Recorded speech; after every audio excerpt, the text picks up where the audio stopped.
Dag 158. Historiens första text om jämställdhet.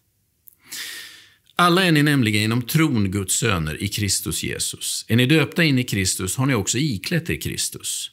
Nu är ingen längre jude eller grek, slav eller fri, man eller kvinna.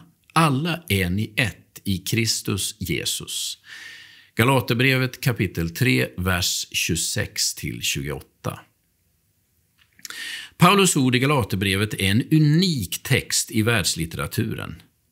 Det han skriver är en helt ny tanke i mänsklighetens historia.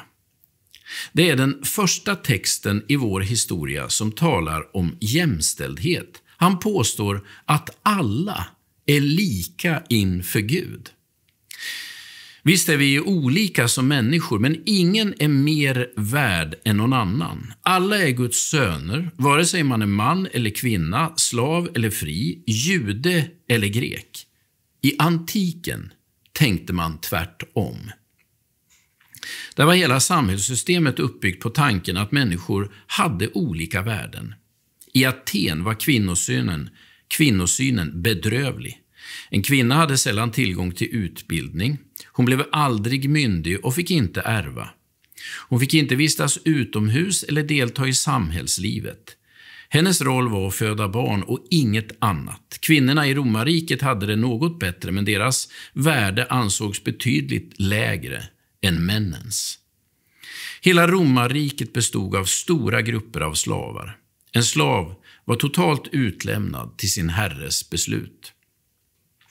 Det var först på 300-talet efter Kristus som det blev förbjudet att slå ihjäl en slav.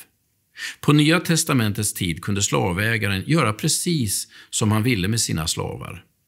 Mellan olika folkgrupper fanns starka konflikter som byggde på att man ansåg sig vara mindre eller mer värd än det egna folket. I Nya testamentet kan man ana konflikten mellan judar och greker. Många judar ansåg nämligen att de var mer värda än andra folk eftersom de var Guds egendomsfolk. Det är svårt för oss att förstå hur självklara man ansåg dessa skillnader vara mellan människor. Vi tycker att det Paulus skriver är självklart, men då var det en helt ny tanke. Tanken på allas lika värde skavde rejält i de tidiga församlingarna, och i det omgivande samhället uppfattades det som rent nonsens. Ändå utgår tanken från Jesus själv, och den gestaltas i dopet, den handling som var vägen in i kyrkans gemenskap. Att låta döpa sig var detsamma som att bli jämställd med alla andra i den kristna gemenskapen, oavsett vilken etnicitet, vilket kön eller vilken status man hade. Dopet säger inte bara något om dig som blir döpt. Dopet säger något viktigt om hur Jesus ser på hela mänskligheten. Gud välsigna dig idag.